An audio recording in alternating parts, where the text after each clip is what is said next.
Birthdays, anniversaries, weddings, whatever the occasion, it just got a little more personal with meaningful photo gifts from Shutterfly. Add a silly photo to a gold-rimmed mug for your bestie. Put your sweet puppy on a cozy fleece blanket for your teen.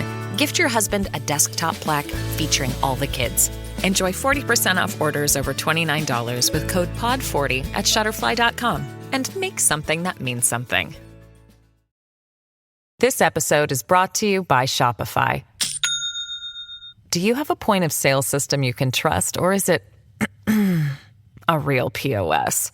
You need Shopify for retail. From accepting payments to managing inventory, Shopify POS has everything you need to sell in person. Go to shopify.com/system, all lowercase, to take your retail business to the next level today. That's shopify.com/system. This episode is brought to you by Amazon Prime. From streaming to shopping, Prime helps you get more out of your passions. So whether you're a fan of true crime or prefer a nail-biting novel from time to time, with services like Prime Video, Amazon Music, and fast free delivery, Prime makes it easy to get more out of whatever you're into or getting into. Visit Amazon.com/Prime to learn more. Welcome back to Mama Mystery. I am your host, Kelly. And before we get into today's episode, I want to tell you guys just a couple things.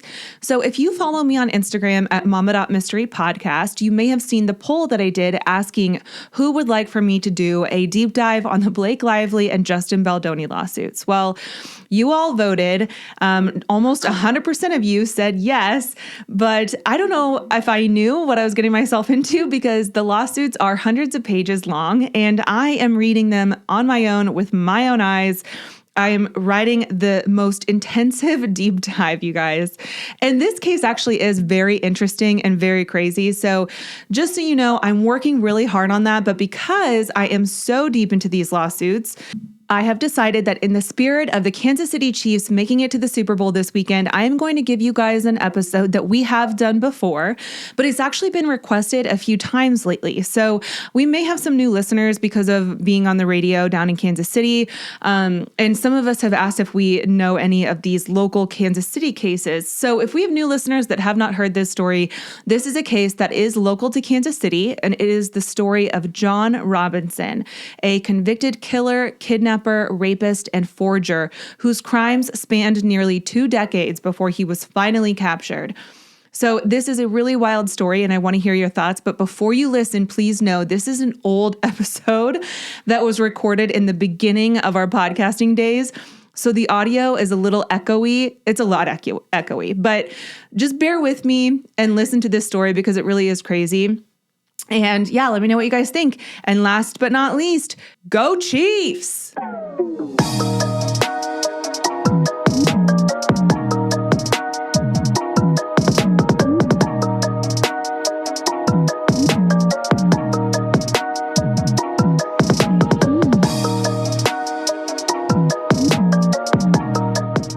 John Robinson was born in Cicero, Illinois. Cicero, I'm probably mispronouncing that like I do everything else. So anyway, Cicero, Illinois, on December 27th of 1943. He was the third of 5 children to a strict mother and an alcoholic father. Not much is really known about his childhood, but growing up, he was pretty quiet and studious. Friends of his remember his endearing smile, and others remember him similarly, but recall that when he did talk, it was, quote, to produce an effect that he wanted. He was shrewd. He was aspiring to more than he was capable of, quite frankly, end quote. He told friends and his Eagle Scout leader that he planned on entering the priesthood and would someday work in Rome. So he had these really big aspirations. In 1957, he actually became an Eagle Scout and traveled to London with his group to perform for Queen Elizabeth II. And later that same year, he enrolled at Quigley Preparatory Seminary in Chicago, but dropped out after only 1 year due to disciplinary issues. So a few years later, he enrolled in a junior college in his hometown to become an X-ray technician, which, side note, that's what my mom did. She was an X-ray tech. Yeah, anyway, but he dropped out of that program after only a couple of years. In 1964, he moved to Kansas City and married Nancy Jo Lynch. They had their first child, John Jr., the following year. Then a daughter, Kimberly, in 1967, and then twins, Christopher and Christine, in 1971. But it was in 1965, after the birth of their first child, that John committed his first of many crimes that we know of, at least. He was working for Children's Mercy Hospital in Kansas City as an x-ray tech, and nurses and colleagues began to suspect that there was no way he could be a certified technician. He struggled with patients, especially the really young ones, because there is a certain way you have to handle kiddos who don't always understand verbal cues or may be intimidated by the huge machines. And one of the nurses, Josephine Bermel, told the Kansas City Star that they actually had to show him how to do his job and that he was a nice enough guy, but they knew he forged his certificates and diplomas. That's crazy. It reminds me of the movie Catch Me If You Can. Yes, that is exactly what If you haven't seen the movie Catch Me If You Can, go watch it. It's crazy. It's a classic. I think it was made in the 90s, maybe the early 2000s. But it's so good. He forges his way to being a pilot, a doctor, a lawyer, all kinds of things. And it's a true story. Yeah, true story. So this dude did that.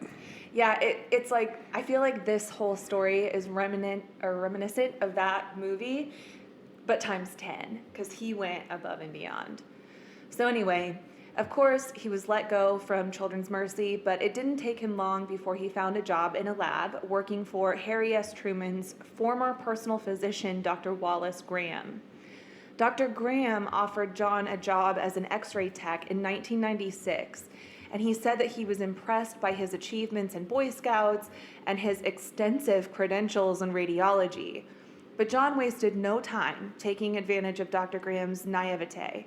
He started stealing money from the practice. He drained the office's bank account so much so that Dr. Graham couldn't pay his staff their Christmas bonuses. And meanwhile, John bragged to his coworkers about his new ranch and lake house. Not only that, but John would often have affairs with some of the female staff and patients. He had sex with one patient in the x-ray lab by telling this patient that his wife was terminally ill and unable to accommodate his needs. Oh my. Sick. And then flexing all this stuff. Mm-hmm. Like, it sounds pretty obvious that it was him that was embezzling the money. Well, and eventually Dr. Graham became concerned with the financial state of his office. So he had an audit performed of the books, which showed that John was embezzling funds. And he was arrested and charged with stealing $33,000, which in 2021 would be like $272,000. Damn. Mm-hmm. In 1969, he was convicted of theft and sentenced to 3 years of probation since it was just his first offense. But this was only the beginning for John. He went from job to job, never securing a real career in anything other than lying and crime. Between 1969 and 1991, he was convicted 4 times for embezzlement or theft, and he was barred for life by the SEC for working in any kind of investment business. But these are only the crimes that we know of. We have no idea how many times he convinced people not to press charges, or how many of his victims were maybe too embarrassed to come forward and admit that they'd been taken advantage of. But over time, his lies got bigger and bigger. He forged letters of recommendation from leading officials in the area while misspelling some of their last names. He conned a friend out of $25,000 for a phony hydro grow business, claiming that his friend would get a great return on his money so that he could pay for his dying wife's health care. His friend's wife was dying, and he convinced him that if he invested $25,000 in this business, it would give him a big enough return that he could pay for his wife's dying health care. Lost that money. Yes. He told people he helped fund Sylvester Stallone's second Rambo film. I mean, his lies simply knew no bounds. But behind the lies, he continued to cultivate an image of a family man and an upstanding citizen. He became a scoutmaster, a baseball coach, and a Sunday school teacher. He would even dress up as Santa for the kids in the neighborhood during the holidays. And just when you think The lies and deceit can't get much crazier. In 1977, this man created his own Man of the Year award that he gave to himself. No way. For his philanthropy and desire to help the developmentally disabled.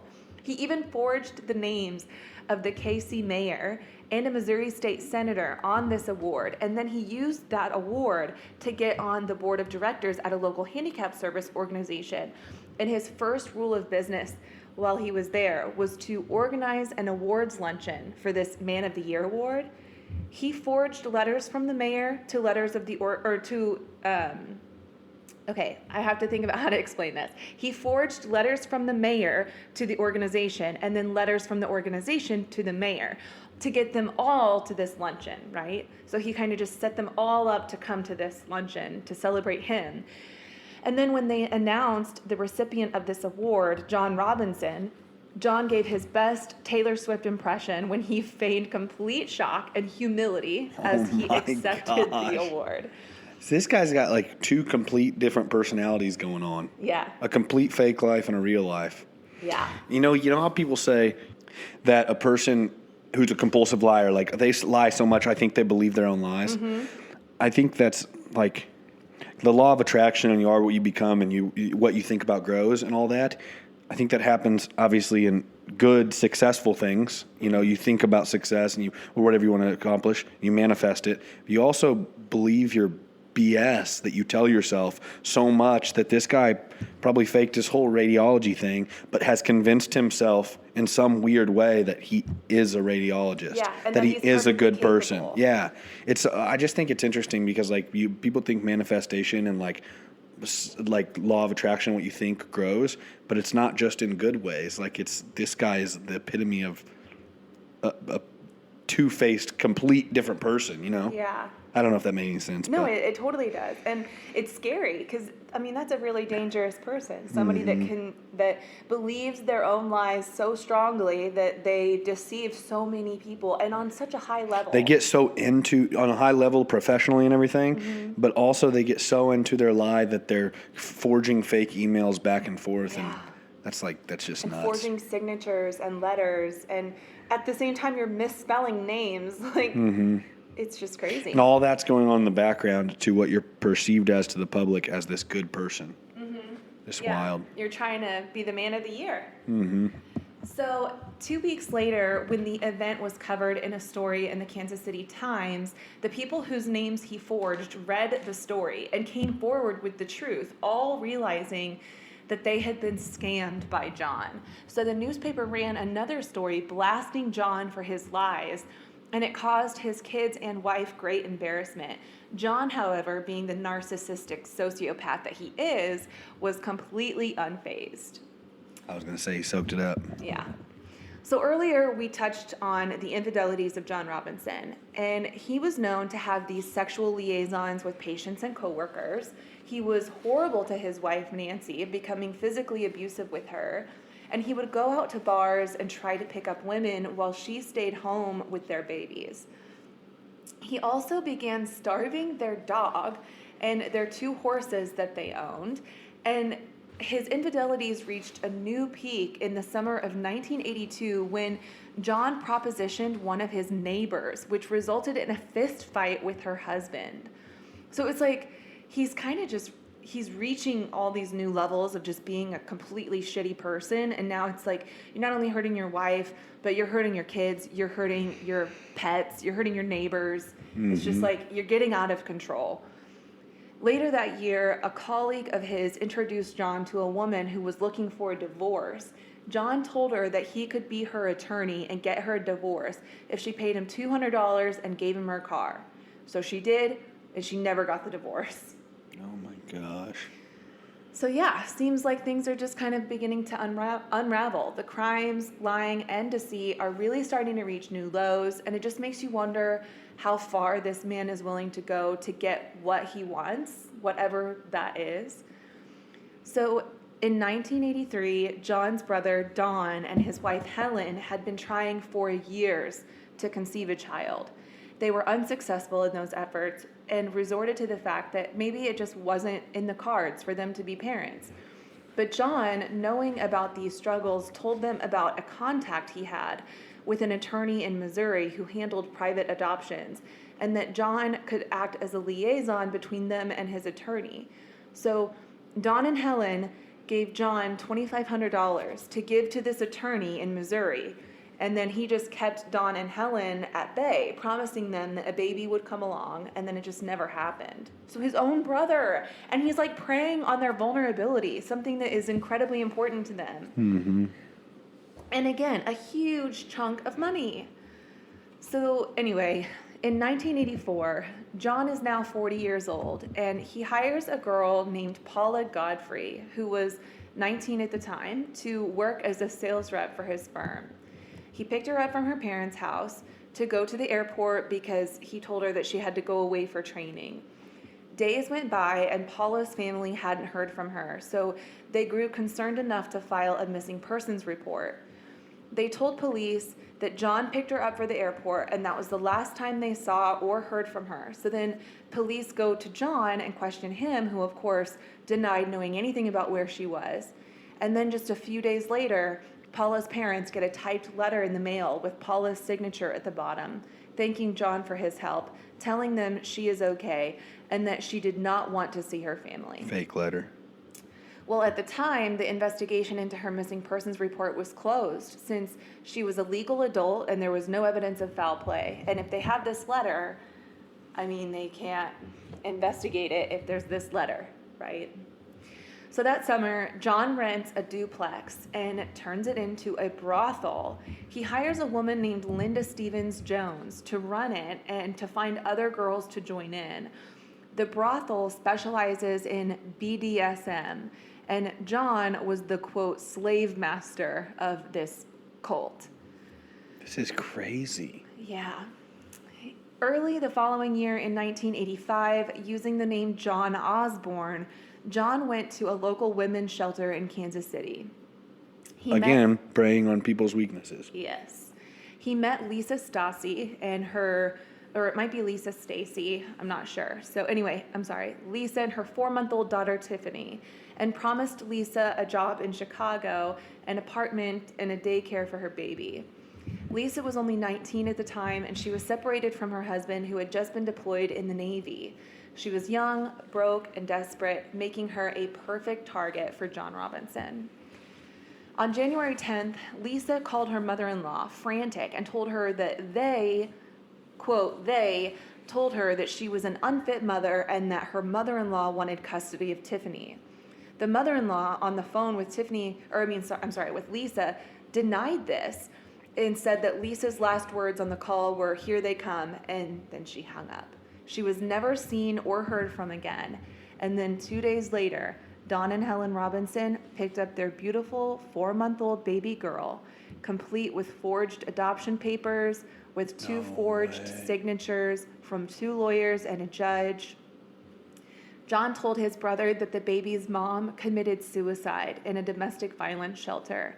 They had to pay an extra $3,000 to John to give this imaginary attorney to complete the adoption process. And Don and Helen were none the wiser to the fact that this was not a legitimate adoption. My gosh. So Lisa's family filed a missing persons report, and just like in the case of Paula Godfrey, John told them he had no idea where she was, but knew that she had run off with a man named Bill. And then just a couple days later, the family received a typed, signed letter in the mail allegedly from Lisa, saying that she was fine, she wanted a new life, and the case was closed. So hold on, you said this earlier whenever you said the letter, you said now they can investigate it. Why can't they investigate it? Because... Or why don't they, I guess? I'm sure they can. At the time, I mean, this is in the 80s, and when they have a letter that seems to be from somebody and it looks like a legitimate letter... They just close the case. They can't investigate it. Makes sense, and then you say that, like the 80s, before cell phones. Right, before they can really track somebody down. Before the internet. And maybe the laws have changed since then, where it's like, no, we need to have real proof that you are, in fact, alive. I'm sure you can't just write a letter down when somebody's missing and then, well, turn it off, we won't... But that's nuts. Well, and that's what he did. So when he got these girls, he did it with both Paula Godfrey and with Lisa. he had them sign these pieces of stationery saying that you're going to be really busy in training, so you're not going to have time to communicate with your family. So just sign these letters and we'll type them up letters to let them know how things are going. And that's how he got their signatures on these letters, but they were just blank pieces of paper. And Right, of with course, he signatures filled at the everything bottom. else.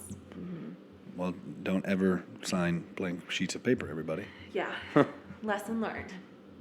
So in March, John's probation officer realized a pattern that John was questioned in 2 similar disappearances.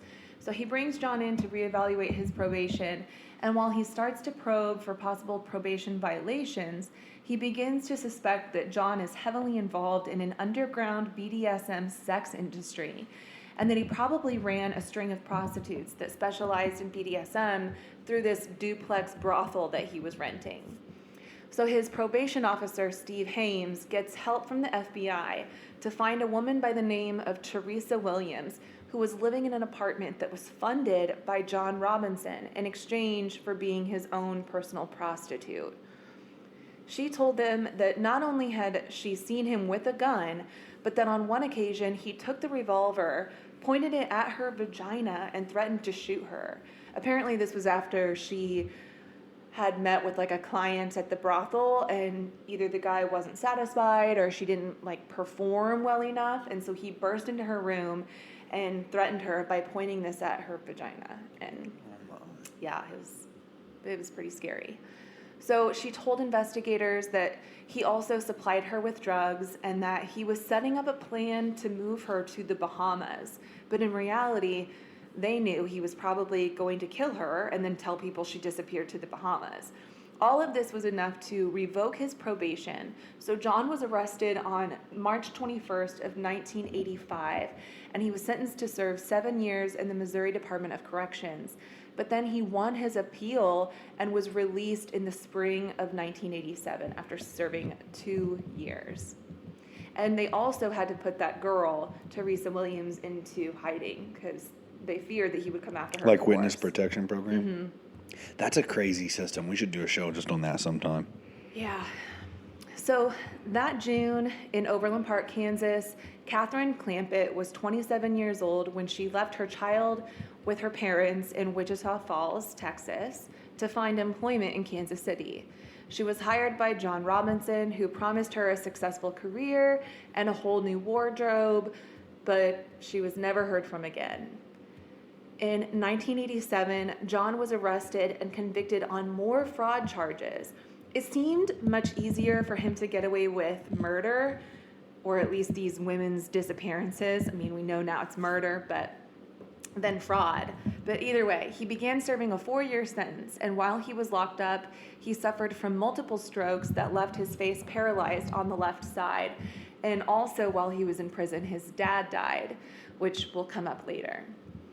So in 1991, he befriended the prison librarian Beverly Bonner. Beverly was married to a prison doctor, but after John was released from prison, she left her husband and moved to Kansas to work for John. No way. Beverly was receiving alimony checks from her ex-husband, and when she moved to Kansas, she arranged for these checks to be forwarded to a post office box. So after she moved, her family never heard from her again, but the checks kept getting cashed by John Robinson. Yeah. And this continued for several years. At this point, John has discovered the wonderful World Wide Web. He stumbled upon various social networking sites and chat rooms and started advertising himself as a slave master, looking for women who enjoyed being the submissive partner during sex. One respondent was 45-year-old Sheila Faith, whose 15-year-old daughter Debbie was wheelchair-bound due to spina bifida. After communicating back and forth, John offered to pay for Debbie's medical expenses and give Sheila a job. So in 1994, they moved from Fullerton, California to Kansas City and immediately disappeared. But for the next 7 years, John Robinson continued to cash Sheila's pension checks and Debbie's disability income. See, this would never fly now. No, it would never fly now. Isn't that so interesting? Yes. How the crime kept working back then. The checks just kept coming. Mm-hmm. Yeah, it's nuts. I've heard people describe the 90s as like one of the deadliest decades. And you have to wonder, like, how true that is just because of the lack of, like, science and lack of, like, technology, right? Like, there's so much more now that helps us, crack cases and solve crimes. Mm-hmm. But back then, you had to, there were these long waiting periods. Like, they just didn't have it. They did not have the resources. So, yeah, he could get away with a lot more. So, in December of 1995, John had collected so much money from cashing these checks that he was able to put $95,000 down on a house for his son on Big Pine Key, Florida. In his downtime, John would sit in front of his 5 computers, scrolling and trolling through BDSM websites while his wife was at work because, yeah, she's still with him. She has no idea. No, wait, the original wife? Yeah. No way. All through the prison and everything? Through it all. She was still with him. So in 1997, John is now 53 years old, and he meets a woman online named Isabella Luica, a Polish immigrant living in Indiana with her parents who were both university professors. Hold on. So his wife doesn't know about the brothel duplex? Or no clue. She's just completely in the dark of everything? Yeah. Has no idea. All right, so this Indiana person, go ahead, sorry. Yes. Okay, so eventually Isabella tells her parents that she was dropping out of school to move to Kansas City, where a rich entrepreneur offered her an internship. But she failed to tell her parents that she had also signed a 115-item slave contract with John. So after she left, she only communicated with her parents via email. A slave contract? Yeah, apparently that's a thing within like the BDSM world, is which stands for bondage, discipline, sadomasochism. It's a type of sex that's just very violent, and it's like this slave and submissive, It's probably 50 Shades of Grey shit that's horrible, exactly. But women read that book and love it. Well, yeah, because when the guy is like actually successful and good looking, it's like it's a romance And if it was novel. anything else, it wouldn't be romantic. It would be a criminal novel. It's an episode on Mama Mystery. No joke. When he's 53 and half of his face is slanted because he's had strokes and he's ripping off all these people, it's an episode. But on when Mama it's Christian Mystery. Grey with a helicopter and lots of money, it's the sexiest thing alive. Yeah, weird. People are weird. Double standard. I never if I did ever get heard into one. those books. I always joked about that. Like, wait a second. If this guy were in a trailer, it would be an episode on Dateline. No shit. Anyway, so after she left, So she signed a slave contract. she signed a slave contract. Do you? I'm sure not, but I was going to ask. Do you know what is in the I don't. 115 pages? No. 115 items. So Items. I don't know what that means, if that was like 115 rules or what. It's a lot of rules. And listen, to each their own, okay? If you want to participate in kinky shit, and it's safe and you want to do your thing, more power to you. But Absolutely. When people are getting murdered, that's when I'm like, okay, this is not okay. But hold on. When people are getting hurt if you and want to taken be advantage kinky of. and do your thing, great. But if you're having to sign a contract about being kinky, there's probably something weird going on. It's borderline. All kink, no contracts. You should make a sticker that says that. Oh my God, new sticker. That's Gosh, July sticker. that's crazy. All kink, no contracts. With a whip. Oh my God. And we'll send the sticker with handcuffs. Oh my God, no, we won't. No All right. handcuffs. Oh, I took it too far with the fuzzy because handcuffs. That's expensive. I'm not going to be sending everybody, all our 80 Patreons, a bunch of handcuffs. All right, if you're in the Patreons, you want to pay extra, we'll send you fuzzy handcuffs. Let's go back to the episode. Gosh, where were we? Okay, so anyway, after Isabella left, she only communicated with her parents via email. And John promised Isabella marriage. He bought her a ring and paid for a marriage license, neither of which he actually ever picked up or did. And then in the summer of 1999... She disappeared. Isabella told her friends that she and John were going on an extended vacation, and she was never heard from again. God, that's so sad. So John went on to tell her friends that she'd been caught smoking marijuana and was deported, but he continued to email her parents posing as Isabella. In the fall of 1999, John meets Suzette Troughton in another BDSM chat room. Suzette was 27 years old and a healthcare worker from Michigan. And John promised her $60,000 a year if she would take care of his diabetic, wheelchair-bound father, who passed away while John was in prison 10 years earlier. He promised Suzette that they would all be traveling together, so Suzette told her mom, Carolyn, that she was staying with a man named John Robinson, and she gave her mom his phone number.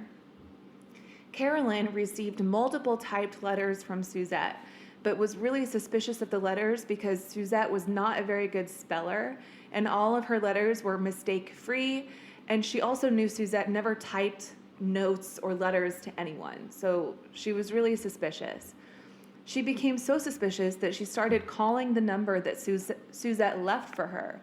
And when she called, John picked up, and he didn't know who it was. I don't think John knew that Suzette gave her mom his phone number. He told her that she had run off after stealing money from him, so Carolyn filed a missing persons report in Lenexa, Kansas.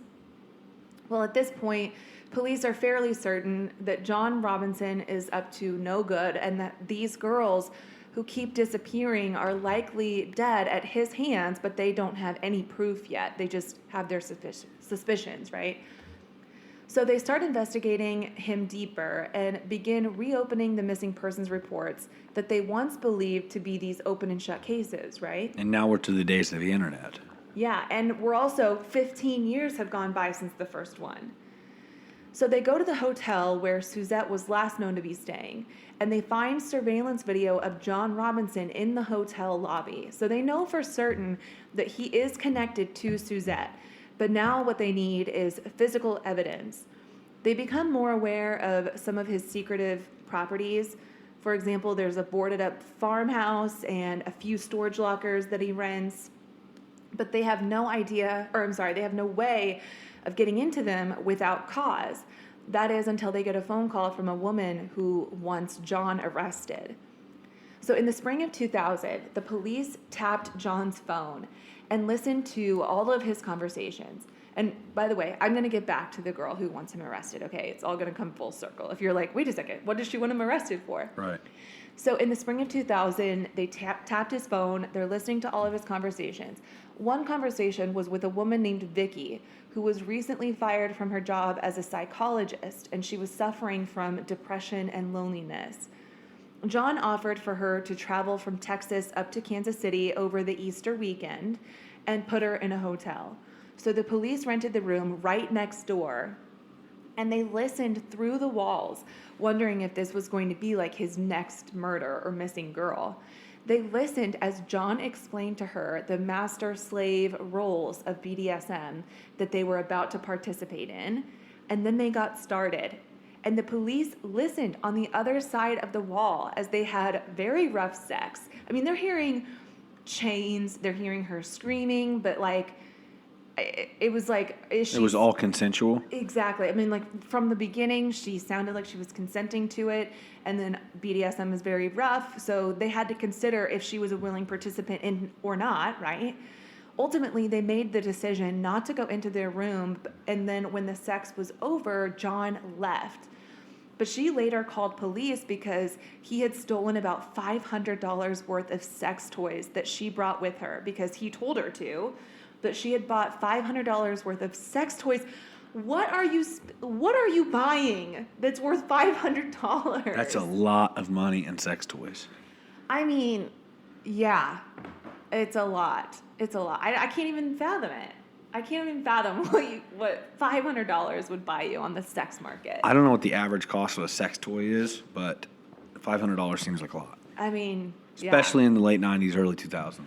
Yeah, I had a friend who sold Pure Romance, and she would do like these pure romance parties, and she'd show you all these different like toys that had all these like machines and like things coming off of them. I mean, I'm just imagining $500. That thing better put me on Jupiter. Oh my gosh, Kelly! All right, babe. I'm just kidding. Listen to you laugh at your own joke. Don't pause it. Keep it going. I'm not. Okay, so back to the story. soon after, another woman... She'd take the $500 of sex toys over me any day of the week. My God. That's not true. Keep going. We better keep going. Okay, so soon after, my brother's like, I'm done. Yep. Okay. Soon after, another woman named Gina came from Texas. I don't know why all these women are coming from Texas, but anyway, to Kansas City with the intent to work for John at his business. And wait, so was the lady who called about the sex toys the one that wanted him arrested? She was one of, there's two, actually. So I don't know which one was the one that called, but this happened twice. Okay. So anyway, this woman, Gina, they met on one of those BDSM chat rooms, and he put her in a hotel room where he beat and sodomized Gina and then took pictures of the injuries that he inflicted. Like, against her will, he took these pictures and saved them. She did not want the pictures taken.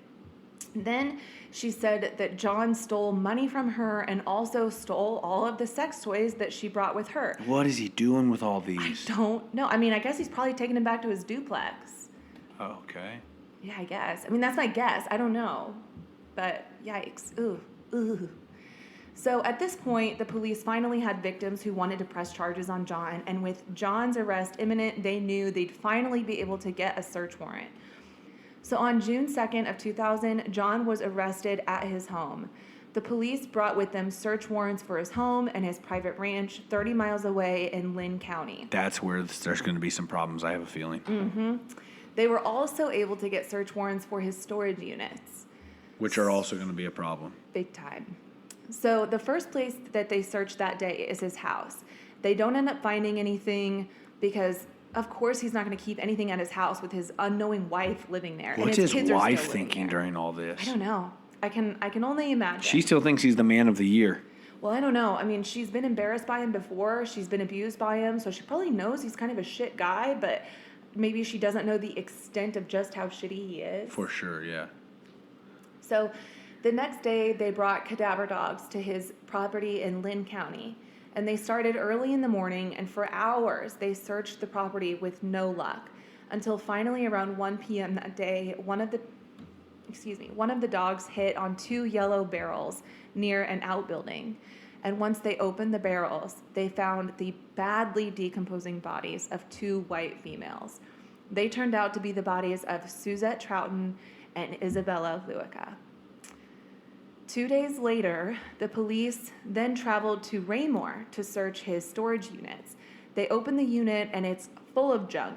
Boxes, paperwork, just random shit is strewn about the unit.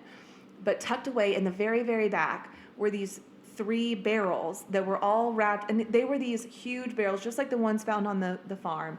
But they're those huge plastic drums. Yeah, like big fuel drums. Yes. Yeah. And they're completely wrapped in like heavy-duty plastic tarps. They opened one of the barrels and found what appeared to be a tennis shoe on top of just decay. Like, at this point, it's gone on for so long that it's not even a recognizable body. Like, from the picture that I saw, it almost looks like fuzz. You know, like it's just been that long, but there's like a shoe on top. So you just know. So upon further examination, they confirmed it was a decomposed body. So they didn't open the other 2. They just assumed that they were bodies in them. They removed the barrels, and the barrels were sent to a medical examiner. And sure enough, in the storage unit, they found the bodies of Beverly Bonner and Sheila Faith and her daughter, Debbie. To think these barrels were just sitting in a storage unit, and they were decomposing people, and this guy was just, I mean, these were sitting for years, is so freaking eerie. Yeah. Yeah, because he just goes on, like, living his life like normal. I mean, he's taking... Like, at some point, this guy entered the storage units, opened up a storage unit, threw a barrel and a body in the back of it, filled it back up, and then went on home to his wife and kids. That's creepy to think about. Yeah. So John Robinson was arraigned on 5 charges of murder, but the women who have not yet been accounted for are Catherine Clampett, Paula Godfrey, and Lisa Stacy, and her infant daughter, Tiffany. So meanwhile, in Chicago, Heather Tiffany Robinson is about 15 years old now, and she's watching the news.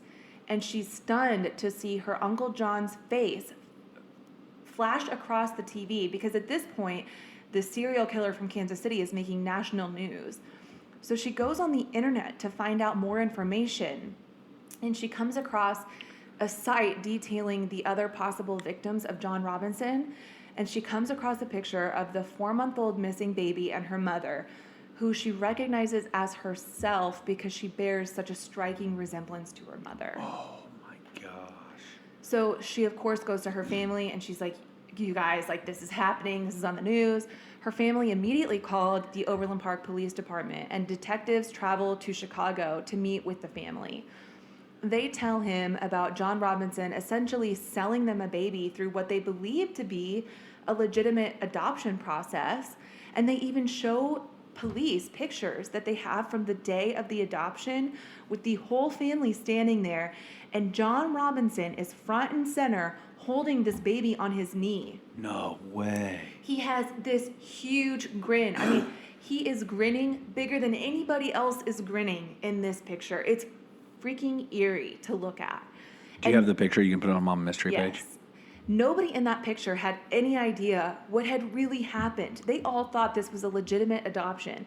But John Robinson knew he had just killed that baby's mother hours prior to that picture being taken, and he's freaking smiling from ear to ear. So they take a footprint from the teenage Heather, her name is Heather now, and compare it to the footprint on the birth certificate that they have from Lisa Stacy's files, and of course it's a match. Golly, So the trial begins in the fall of 2002 and lasted about 6 weeks. On October 29th, John was found guilty of every single charge against him, and he was sentenced to death. He remains on death row at the El Dorado Correctional Facility in Kansas. Right now? Mm-hmm. Why hasn't he been killed yet? I don't know. How long? So when did he get sentenced? That was 2002. Why is he still living? I think when it comes to death penalty cases, you have to go through all these different appeals processes to, I don't know, for it to like finally come. So through. where is he just like incarcerated? Scott Peterson, he's been on death row for years also. I mean, they don't get executed right away. Where's he incarcerated? El Dorado, Kansas.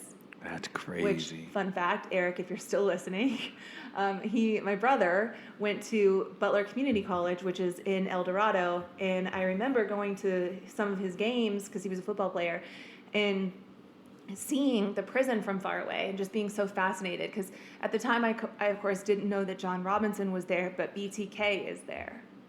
Who's and that? I did know that. BTK, oh my God. This is why you're on this show. BTK, you don't know who BTK is? No. You guys, I'm so sorry. I feel like I've failed you. So who is it? Well, we're going to have to do a case on him now because I can't just tell you. He was a serial killer from Wichita. I can't believe you don't know BTK. Oh my gosh. Oh, because I'm a crime junkie, right? Well, I mean, I thought you would at least like watch the news every once in a while. Jesus. Okay, so Keep anyway, going. He's in El Dorado, Kansas. Heather Robinson, who was Lisa's daughter, Tiffany, won a judgment in 2007 that would prevent John Robinson from ever profiting off of any future potential book sales or movie rights. And Heather actually went on to do an ABC 2020 special on the case called Soul Survivor. And she detailed how she always got such a creepy, off-putting vibe from her uncle, and that when she found out that he was a serial killer, she felt validated for those feelings.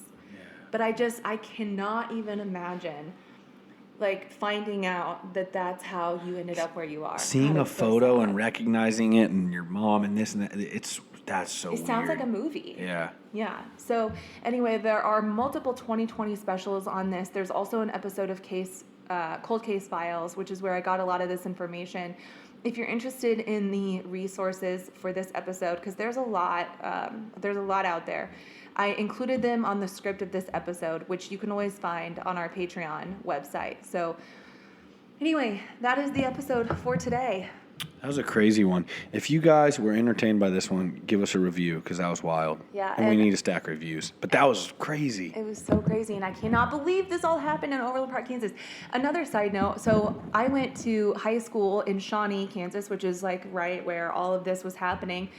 And I went to school with the DA's son. He was in he was either in my class or a class above me. I don't know. But anyway, when I was watching the Cold Case Files episode, his dad was being interviewed on the Cold Case Files episode.